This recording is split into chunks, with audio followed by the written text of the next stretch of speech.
Hello class eighth, कैसे हैं आप सब। आज की इस वीडियो में हम देखेंगे क्लास एट्थ हमारे अतीत का चैप्टर नंबर 6 एंड चैप्टर का नेम आप देखो, बुनकर, लोहा बनाने वाले और फैक्ट्री मालिक। ठीक है, तो इस वीडियो में हम इस चैप्टर के क्वेश्चन आंसर्स को सॉल्व करेंगे।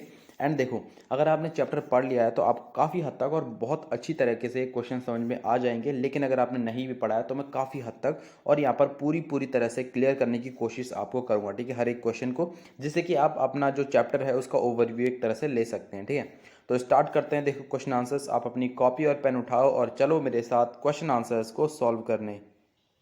तो देखो यहाँ पर प्रश्न अभ्यास पाठ्य पुस्तक से के अंतर्गत फिर से याद करें मैं, सबसे पहला प्रश्न है आपके पास, यूरोप में किस तरह के कपड़े की भारी मांग थी। ठीक है, तो देखो इसका उत्तर आप किस तरह से लिखोगे। देखो, यूरोप में कपड़ों की मांग। ठीक है, अब ये यहाँ पर कुछ चीज़ें हैं जो आपको याद ही करनी होगी। ठीक है, एग्जाम्स में जब अगर आपके आए तो देखो इसमें मैं आपको कुछ समझा नहीं सकता कि यूरोप में किस तरह के कपड़े की मांग थी। अब जो मांग थी वो थी। ठीक है, तो देखो यहाँ पर लिखा है, देखो मसलिन यानी कि मलमल का कपड़ा। ठीक है, आपने सुना होगा। और यहाँ पर है कैलिको यानी कि सूती कपड़ा। ठीक है, ये उनके क्या है, देखो ये यूरोपियन नेम है उनके। ठीक है, सिंड्स यानी कि छींट, और यहाँ पर है जामदानी यानी कि बारीक मलमल। ठीक है, तो इन सब ये जो कपड़े थे इनकी बहुत ज़्यादा मांग थी यूरोप में। ठीक है, उसके बाद देखो क्वेश्चन 2 है, यहाँ पर प्रश्न 2 है, जामदानी क्या है। ठीक है, तो जैसे कि हमने यहाँ पर पढ़ा, देखो बारीक मलमल। ठीक है, तो देखो यहाँ पर जामदानी, जामदानी एक तरह का बारीक मलमल होता है। ठीक है, जिस पर करघे के सजावटी चिन्ह बुने होते हैं। ठीक है, करघे से। ठीक है, उसके बाद देखो ये आप याद रखना कि जामदानी क्या होता है। ठीक है, जामदानी आप बोलोगे एक तरह का बारीक मलमल होता है। ठीक है, जिस पर करघे से सजावटी चिन्ह बुने होते हैं,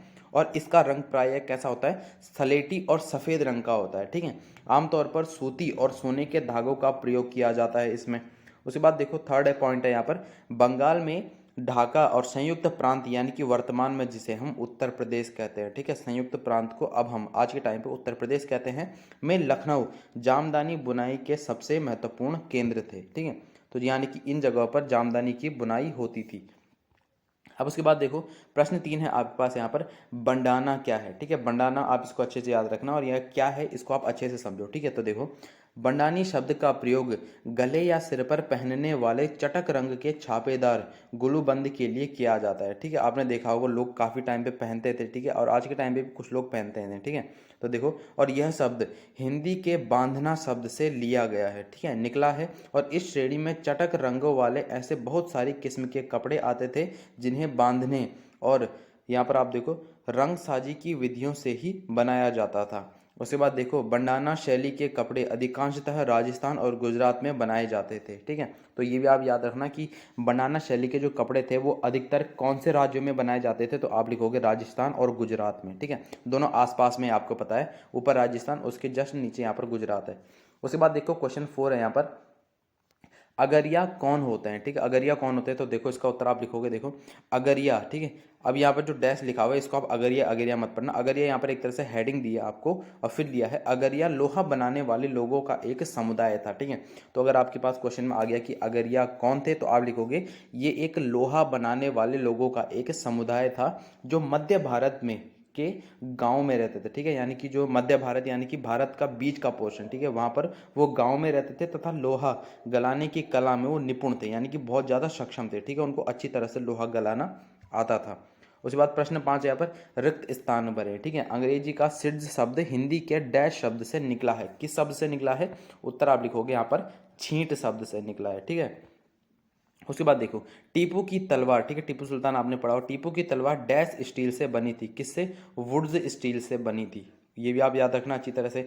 भारत का कपड़ा निर्यात डैश सदी में गिरने लगा, कौन सी सदी में, 19वीं सदी में ये गिरने लगा। और अभी कौन सी सदी चल रही है, कमेंट सेक्शन में जरूर बताना आप। ठीक है, अगर आपको याद है, और नहीं याद है तो लास्ट में मैं आपको बता दूंगा। ठीक है, अगर आपको याद है तो अभी लिखो। उसके बाद देखो आइए विचार करें में, देखो प्रश्न 6 है आपके पास, विभिन्न कपड़ों के नामों से इनके इतिहासों के बारे में क्या पता चलता है। ठीक है, तो अब जो अलग अलग कपड़े, जैसे कि आपको पता है, जैसे कि आज के टाइम पे भी अगर आप अलग अलग जगह पे घूमने जाते हैं तो हर एक जगह जो यहाँ पर लोकेलिटीज़ होती है वहाँ पर लोग अलग अलग तरह के कपड़े पहनते हैं। ठीक है, या फिर कुछ ट्रेडिशनल क्लोथ्स होते हैं। तो यही आपको लिखा है कि इतिहास में, ठीक है, इतिहास के बारे में आपको क्या पता चलता है, क्योंकि इतिहास में लोग अलग अलग समय पर अलग अलग कपड़े के वहाँ पर चलन आए। तो देखो कपड़ों के नामों का इतिहास, जैसे कि देखो यहाँ पर अंग्रेजी की सिड्स शब्द हिंदी के छींट शब्द से निकलता है। ठीक है, निकला है, और हमारे यहाँ छींट रंगीन फूल पत्तियों वाले छापे, ठीक है, छोटे छापे के कपड़ों को कहा जाता है, ठीक है। तो देखो यहाँ से आपने देखा। फिर देखो बंडा, ठीक है, शब्द का प्रयोग गले या सिर पर बांधने वाले चटक रंग के छापेदार गुलूबंद के लिए किया जाता है और यह शब्द हिंदी के बांधना शब्द से निकला है। उसके बाद आप देखो यहाँ पर मसलिन यानी कि मलमल, तो इसमें आप लिखोगे शब्द का प्रयोग इराक के मौसूल शहर के आधार पर है, ठीक है। यूरोप के व्यापारियों ने इराक के मोसूल शहर में अरब व्यापारियों के पास बारीक बुनाई का कपड़ा देखा तो उसे मसलिन कहने लगे, इसलिए उन्होंने उसको क्या कहा, मसलिन कहा। उसके बाद आप देखो प्रश्न 7 आपके पास क्या है। इंग्लैंड के ऊन और रेशम उत्पादकों ने 18वीं सदी की शुरुआत में भारत से आयात होने वाले कपड़े का विरोध क्यों किया? तो इसका उत्तर आप लिखोगे, देखो भारत में आयात होने वाले कपड़े का विरोध उन्होंने क्यों किया होगा, आप एक बार खुद सोचो। तो देखो इसका उत्तर आप लिखोगे, इंग्लैंड में नए नए कपड़ा कारखाने खुल रहे थे, ठीक है, और अंग्रेज कपड़ा उत्पादक अपने देश में केवल अपना ही कपड़ा बेचना चाहते थे। और अगला पॉइंट है यहाँ पर, इंग्लैंड ने ऊन व रेशम निर्माता भारतीय कपड़े की लोकप्रियता से परेशान थे, ठीक है, क्योंकि भारतीय कपड़ा जो था, इंग्लैंड में ऊन और रेशम निर्माता जो थे वो भारतीय कपड़े की लोकप्रियता से परेशान थे, क्योंकि भारत का जो कपड़ा था वो बहुत ज़्यादा पॉपुलर था, ठीक है, और बहुत अच्छी किस्म का था, ठीक है। अब सफ़ेद मलमल या बिना मांड वाले कोरे भारतीय कपड़े पर इंग्लैंड में ही भारतीय डिजाइन छापे जाने लगे। अब उसके बाद आप देखो प्रश्न 8 आपके पास है यहाँ पर, ब्रिटेन में कपास उद्योग के विकास से भारत के कपड़ा उत्पादकों पर किस तरह के प्रभाव पड़े, ठीक है। तो देखो भारत के कपड़ा उत्पादकों पर प्रभाव, तो देखो इसका उत्तर आप लिखोगे पहले पॉइंट में, अब भारतीय कपड़े को यूरोप और अमेरिका के बाजारों में ब्रिटिश उद्योगों में बने कपड़ों से प्रतिस्पर्धा करनी पड़ती थी, ठीक है, क्योंकि अब वो अपने ब्रिटिश लोग जो थे वो इंग्लैंड में ही भारतीय डिज़ाइन छापना लग गए थे, ठीक है, अपने कपड़ों पे। तो देखो भारत से इंग्लैंड को कपड़े का निर्यात कठिन हो गया। अब भारत से इंग्लैंड कपड़ा जाना क्या हो गया, कठिन हो गया, क्योंकि ब्रिटिश सरकार ने भारत से आने वाले कपड़े पर भारी सीमा शुल्क लगा दी है, ठीक है। सीमा शुल्क यानी कि जो बॉर्डर पे एक फीस लगती है, ठीक है, बॉर्डर से पास जाने में। उसके बाद देखो ब्रिटिश और यूरोपीय कंपनियों ने भारतीय माल खरीदना बंद कर दिया। अब जो ब्रिटिश और यूरोपीय कंपनी थी उन्होंने भारत का जो माल था उसको खरीदना बंद कर दिया और उसके एजेंटों ने यहाँ पर आप देखो तयशुदा आपूर्ति के लिए बुनकरों को पेशगी देना बंद कर दिया। उसके बाद आप देखो इंग्लैंड में बने सूती कपड़े ने 19वीं सदी की शुरुआत तक भारतीय कपड़े को अफ्रीका, अमेरिका और यूरोप के परंपरागत बाजारों से बाहर कर दिया और इसकी वजह से हजारों बुनकर, लाखों सूत काटने वाली ग्रामीण महिलाएं बेरोजगार हो गई, ठीक है। उसके बाद देखो प्रश्न 9 है यहाँ पर, 19वीं सदी में भारतीय लौह प्रगलन उद्योग का पतन क्यों हुआ, ठीक है। तो देखो 19वीं सदी में भारतीय लौह प्रगलन उद्योग का पतन। अब लौह प्रगलन उद्योग यानी कि जो लोहा गलाते हैं, ठीक है, प्रगलन उद्योग। अब देखो औपनिवेशिक सरकार के नए वन कानूनों ने वनों को आरक्षित घोषित कर दिया। अब वनों में लोगों के प्रवेश पर पाबंदी लगने के कारण लौह प्रगलकों के लिए कोयला बनाने के लिए लकड़ी मिलना बंद हो गया, ठीक है। अब वो जब लकड़ी को ही तो जलाते थे, ठीक है, जिससे वो कोयला बनाते थे, फिर ठीक है। 19वीं सदी के अंत तक ब्रिटेन से लोहे और इस्पात का आयात होने लगा, ठीक है, जिसके कारण भारत स्थानीय जो प्रगालकों द्वारा बनाए जा रहे लोहे की मांग कम होने लगी, ठीक है। उसके बाद देखो थर्ड पॉइंट है यहाँ पर, कुछ क्षेत्रों में सरकार ने जंगलों में प्रवेश की अनुमति दे दी, लेकिन प्रगालकों को अपनी प्रत्येक भट्टी के लिए वन विभाग को बहुत भारी टैक्स देना पड़ता था, ठीक है, जिससे उनकी आय में कमी आ गई। अब उन्हें अगर कुछ लोहा गलाना है तो उस टाइम पे ऐसे बर्नर वर्नर तो थे नहीं, ठीक है, तो लकड़ी जलाते थे और उससे लोहे को गलाते थे। लेकिन जब वन विभाग वालों ने उस पर मतलब भारी टैक्स लगा दिया लकड़ियों पर, तो उसके बाद उनकी आय में कमी आ गई, ठीक है, उनकी जो बचत थी वो बहुत कम होने लगी। फिर देखो प्रश्न 10 यहाँ पर, भारतीय वस्त्रोद्योग को अपने शुरुआती सालों में किन समस्याओं, यानी किन, यहाँ पर देखो आप किन्ने की जगह किन करो, किन समस्याओं से जूझना पड़ा, ठीक है। तो उत्तर आप लिखोगे, देखो भारतीय वस्त्रोद्योगों की शुरुआती समस्याएं क्या क्या थी। इस उद्योग को ब्रिटेन से आए सस्ते कपड़ों का मुकाबला करना पड़ता था, ठीक है। अब ब्रिटेन से क्या होता है, सस्ते दामों पर कपड़े आ जाते थे, तो फिर इनको उसका सामना करना पड़ता था। अधिकतर देशों में सरकारें आयातित वस्तुओं पर सीमा शुल्क लगाकर अपने उद्योग को प्रतिस्पर्धा से बची रहती थी, ठीक है, परंतु भारत में औपनिवेशिक सरकार ने भारतीय स्थानीय लोगों से ऐसी सुरक्षा नहीं दी।